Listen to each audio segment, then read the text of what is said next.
July 28, 2026, 2:41 a.m. The Kerch Strait.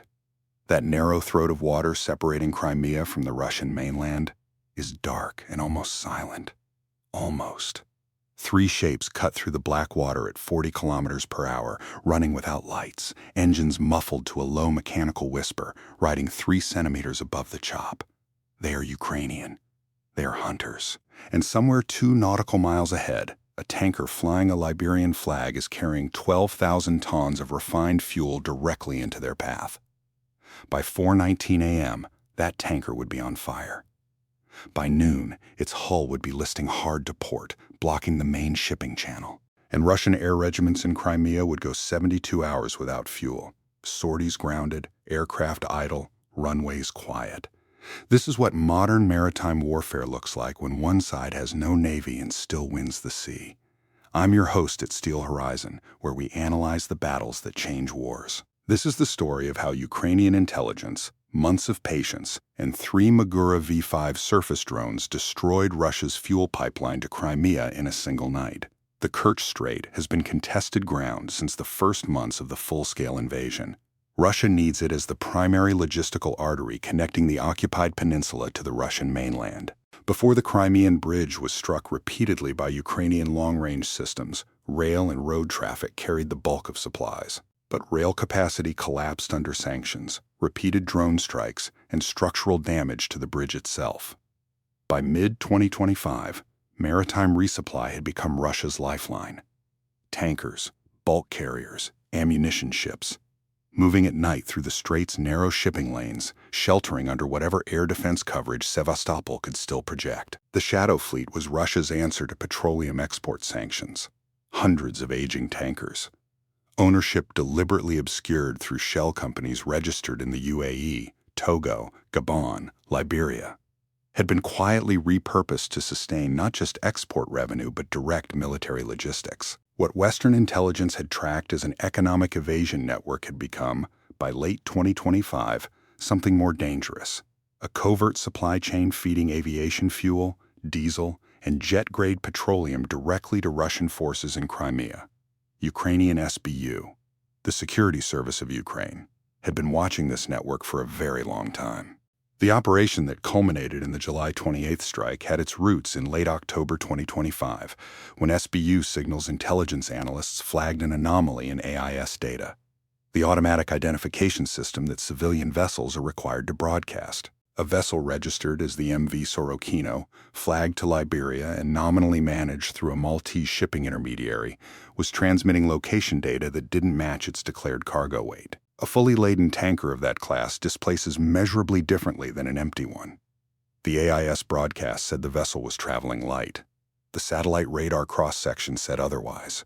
3 months of surveillance followed, cross-referencing AIS anomalies with SIGINT intercepts from Russian Black Sea Fleet communications, commercial satellite imagery showing fuel offload operations at Kerch area berths, open-source shipping databases, and intelligence from human sources embedded in port communities on the Azov coast. The picture that emerged was damning. The MV Sorokino was making regular runs, approximately every 18 to 22 days, delivering refined fuel designated specifically for 2 Russian air regiments operating from Saki and Vardievsky air bases in Crimea. Both bases had been struck multiple times by Ukrainian Storm Shadow cruise missiles but remained partially operational. Both depended on consistent fuel resupply to maintain any sortie tempo at all. I spent time going through the timeline of this operation, and one detail kept nagging at me. The SBU had enough evidence to identify the tanker as a military supply vessel by December 2025. They didn't strike. They waited. The question is why? The answer involves 2 separate problems that had to be solved before any Magura V5 could be pointed at that hull. First problem, patrol coverage. Russia maintained a rotating screen of fast patrol boats and Coast Guard vessels in the strait, positioned to intercept surface drone attacks. After earlier Ukrainian maritime strikes had hit targets near Sevastopol and damaged vessels in the strait itself, Russian Black Sea Fleet Command had learned lessons. Patrol boats operated in overlapping patterns, and any surface drone attempting a direct approach would be detected and engaged well before reaching a high-value vessel. The timing window for a successful strike was narrow. It required those patrol boats to be repositioned, distracted, or otherwise absent.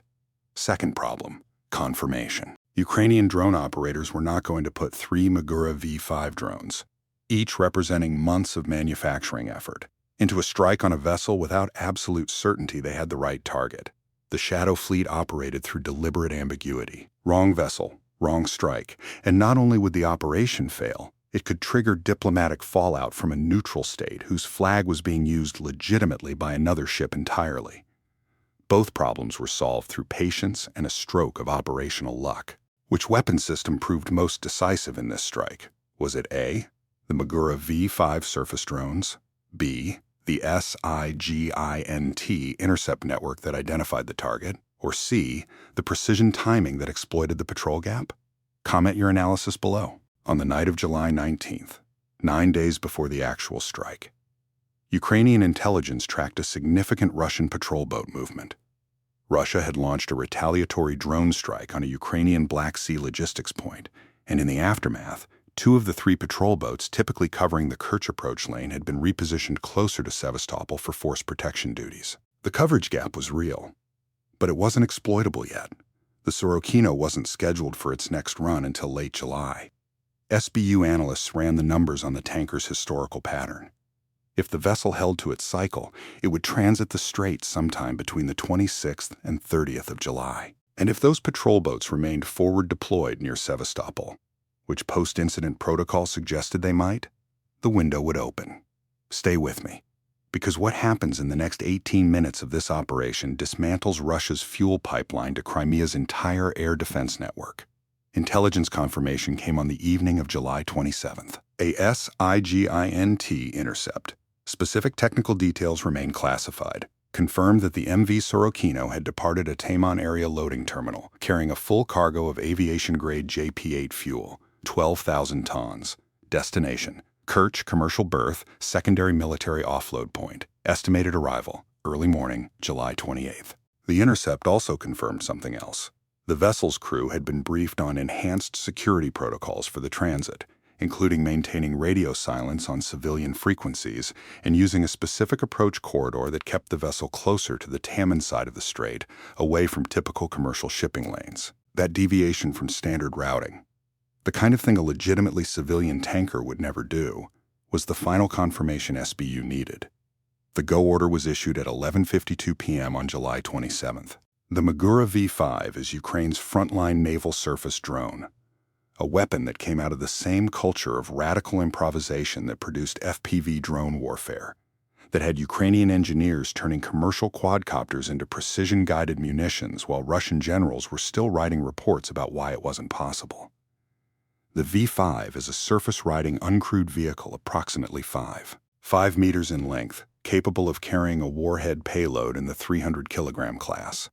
It runs on a twin-shaft drive system capable of pushing it past 40 kilometers per hour. Its navigation system combines GPS guidance with a camera-based terminal seeker, allowing operators to maintain visual lock on a target during the final approach phase. It is not subtle. It is not stealthy in the conventional sense. What it is: fast, maneuverable, and capable of delivering a devastating punch to any vessel that cannot detect and engage it before it arrives. 3 Magura V5 drones were pre-positioned on the Ukrainian-controlled coastline at coordinates that allowed them to enter the strait on a profile that minimized their radar signature by using natural clutter return from the coastal terrain as masking. The operators, a team of SBU maritime drone specialists whose identities remain protected, had rehearsed the approach geometry on simulator systems for weeks. They knew the patrol boat positions. They knew the Sorokino's expected approach corridor. They knew the timing window they had to hit. At 2:41 a.m. on July 28th, all 3 drones were released. Here's the thing that doesn't make sense on the surface, and yet it worked perfectly. Running 3 drones on 3 separate approach vectors looks like a harder coordination problem, not an easier one. Wouldn't a single concentrated approach be simpler? But the SBU had learned, the hard way, through earlier operations, that a single drone or even a paired approach gave the target vessel enough time to take evasive action if its electronic countermeasures detected the incoming unit. A tanker is not a warship, but the Sorokino had been fitted with a commercial maritime radar system and, according to intelligence assessments, basic electronic warfare equipment. Likely Russian-sourced jamming capability designed to disrupt drone guidance signals. One drone on a single vector could potentially be jammed out or outrun by a vessel making emergency speed changes. 3 drones on 3 separate vectors, geometrically separated by approximately 40 degrees of approach angle. That's a different problem entirely. To defeat all 3 simultaneously requires either jamming on 3 separate frequency channels at once or maneuvering in 3 directions simultaneously. A tanker weighing over 40,000 tons fully laden cannot do either. What this operation shows, and I think it deserves to be said directly, is a complete inversion of conventional naval warfare logic. Ukraine has no surface combatants, no destroyers, no frigates, no corvettes. Russia has a Black Sea fleet that, even in its degraded 2026 state, represents a multi-billion-dollar investment in naval power. And yet Ukraine has turned the Black Sea into a contested zone through the systematic development and employment of uncrewed surface vehicles costing a fraction of the vessels they hunt. This is not an anomaly. This is doctrine. And it is winning. At 3:17 a.m., Drone 1 achieved target lock on the Sorokino at a range of approximately 8 kilometers. The vessel was running without its full navigation lights, another indicator of its non-civilian status, making approximately 8 knots through a low swell. Thermal camera footage later shared in the leaked telegram briefing showed the tanker clearly, its superstructure warm against the cool water, identification markings visible. Drone operators confirmed target identity in under 90 seconds. The approach continued. Russia's electronic countermeasures activated at approximately 3:19 a.m. The jamming signal was detected by the drone team's monitoring equipment. It disrupted the GPS guidance on Drone 1 for approximately 40 seconds, long enough to cause a minor course deviation. The operator switched to camera-guided control, compensating manually through the video feed. The obstacle felt critical in the moment. 40 seconds of GPS disruption at night, closing speed high, target vessel potentially beginning evasive maneuver. One operator later described the moment as 40 seconds that felt like 40 minutes. But Drone 1's camera seeker held the target. Course corrected. Approach resumed. How many Magura V5 drones struck the MV Sorokino in the final attack phase?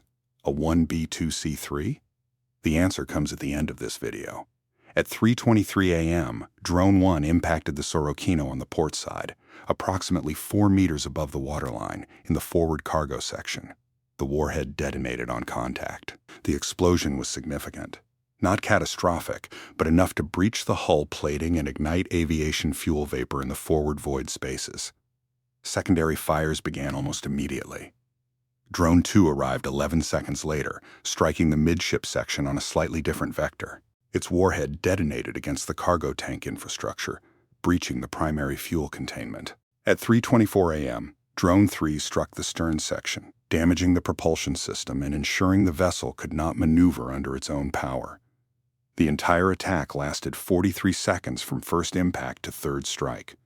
Aboard the Sorokino, the crew, a mix of Russian nationals and third country mariners, transmitted an emergency distress signal at 3:26 a.m. Russian Coast Guard vessels and 2 tugboats were scrambled from Kerch Harbor. They arrived on scene at approximately 4:05 a.m. to find the tanker listing approximately 12 degrees to port, on fire from the forward deck back to the midship crane array, and drifting on the current with no engine power. The burning vessel had moved across the main shipping channel. The Kerch Strait was effectively blocked.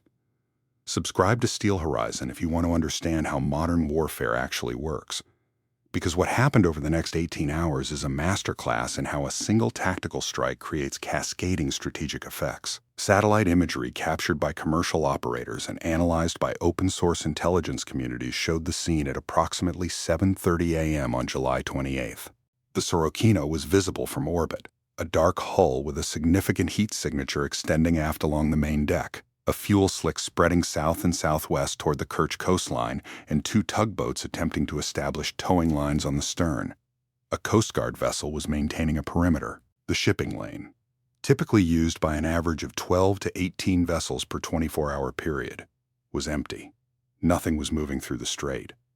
By noon, Russian maritime traffic management had attempted to divert commercial vessels to a secondary channel running closer to the Taman shore.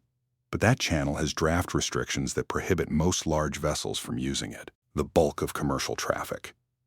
And all military logistics traffic remains stopped.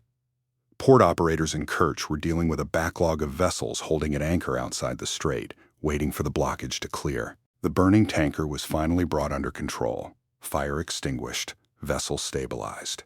At approximately 9:40 p.m. on July 28th, over 18 hours of the strait functionally impassable to large draft vessels. The physical blockage cleared enough for limited traffic to resume by 11:15 p.m., but the damage to Russian logistics was already done. Here is the straightforward take. Russia's decision to use shadow fleet civilian-flagged tankers as direct military supply vessels without adequately defending them was not just a logistical choice. It was a strategic error that Ukraine exploited. Moscow created the vulnerability. Kiev found the weak point and hit it hard. Ukrainian General Staff reporting, confirmed by independent satellite imagery analysis and subsequent OSINT investigation, assessed the following direct effects from the Sorokino strike. 12,000 tons of aviation-grade JP-8 fuel lost, burned, discharged into the sea, or rendered unrecoverable from the damaged vessel. That volume represents, at minimum, the operating reserves for sustained sortie tempo at 2 Crimean air bases. Ukrainian intelligence assessed the fuel was primarily destined for units of the Russian 27th Mixed Aviation Division operating from Saki Air Base and elements of a Russian Naval Aviation Regiment at Fardiski. Both installations went to reduced fuel status within hours of the strike. Both grounded non-essential sorties within the first 24 hours.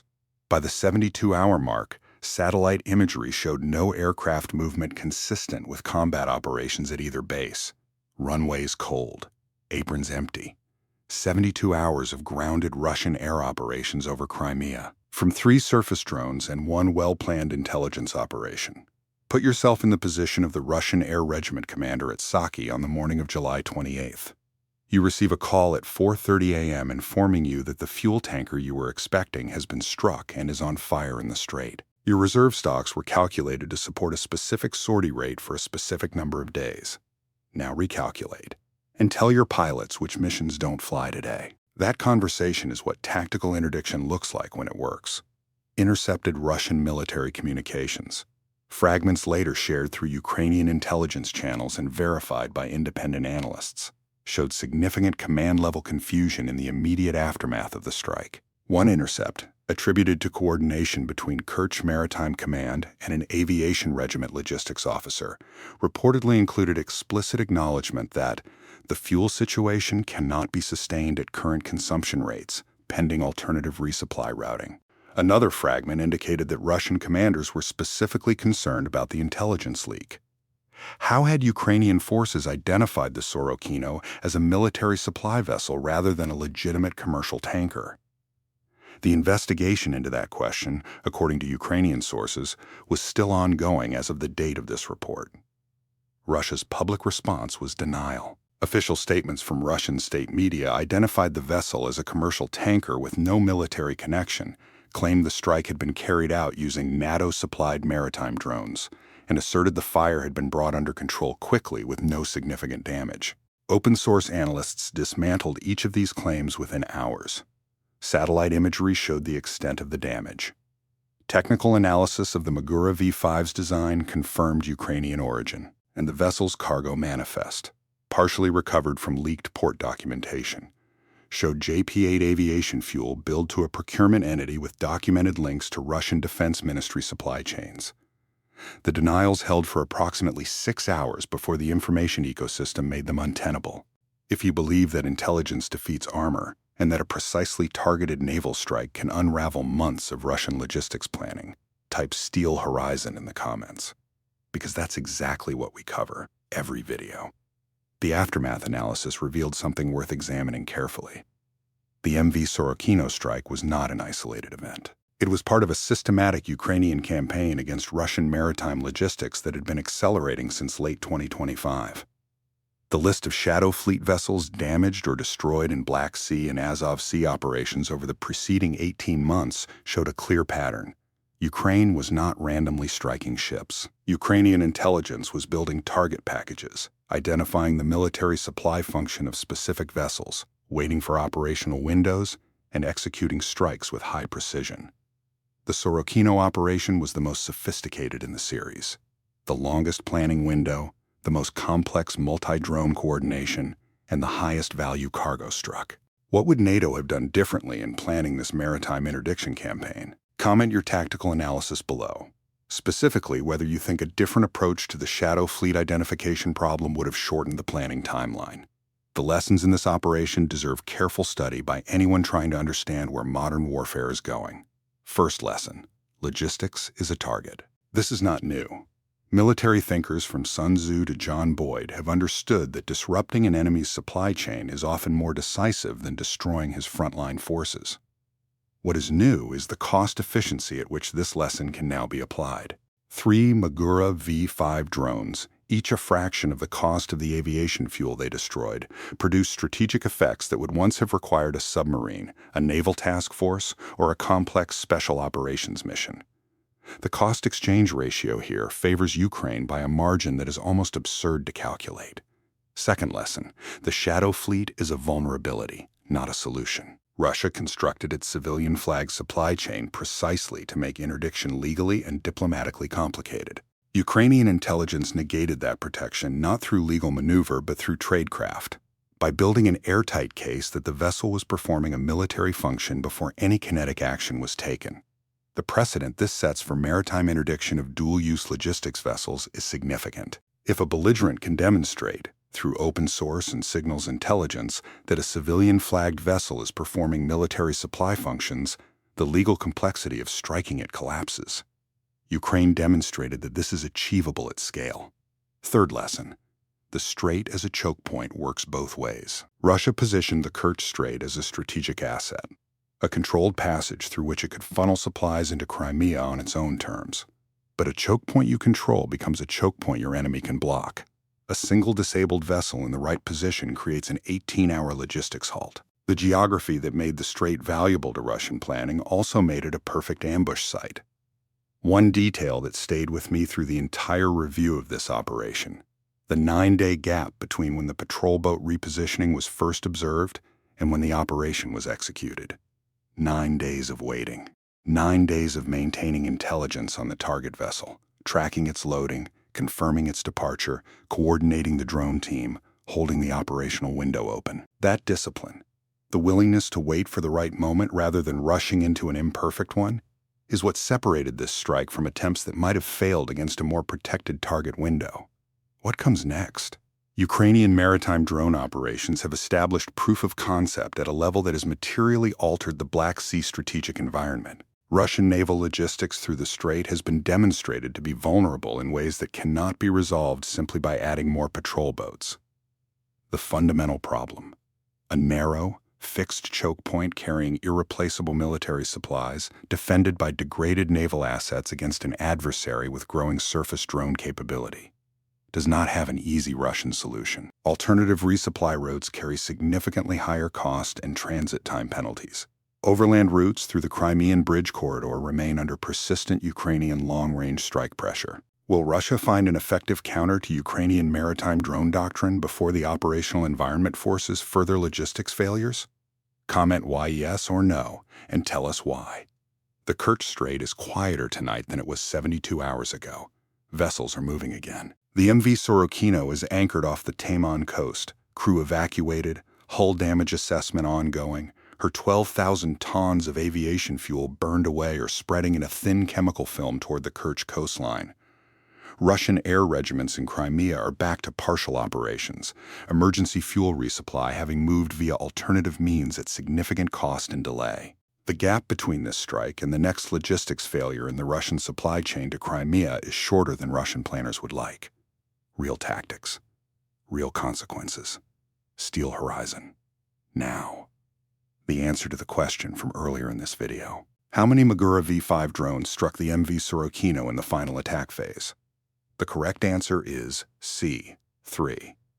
All 3 drones completed their approach and impacted the vessel successfully, despite the electronic countermeasures the tanker deployed. Drone 1 struck the forward cargo section, breaching hull plating and igniting fuel vapor. Drone 2 hit the midship section and breached primary cargo containment. Drone 3 struck the stern, destroying propulsion. The three-vector approach was designed specifically to overwhelm any single-channel jamming or evasive maneuvering. It worked. 3 questions worth sitting with after this analysis. Was the SBU's decision to wait 9 days for the optimal patrol window the right choice? Or did the delay allow Russia to move additional supplies into Crimea during that period that partially offset the eventual strike? Could Russia have prevented this operation by investing more heavily in convoy escort protocols for shadow fleet vessels? And why didn't they, given that earlier strikes had demonstrated the vulnerability? What would you have done differently if you were the Ukrainian drone team commander, given the 40-second GPS disruption at the most critical moment of the approach? The answers to those questions are what separate tactical thinkers from passive observers. And that is the Steel Horizon audience. Subscribe to Steel Horizon, because we break down the battles that textbooks will study for decades. The Kerch Strait is quiet now, but the fuel slick is still spreading. The wrecked tanker sits listing and cold off the Taman coast, a burned-out hull that spent its last voyage pretending to be something it wasn't. In this war, as in every war where one side fights smarter than the other, modern warfare punishes tactical miscalculation without mercy. The logistics chain that Russia built is the logistics chain that Ukraine is dismantling, strike by strike, drone by drone, night by night. Stay vigilant.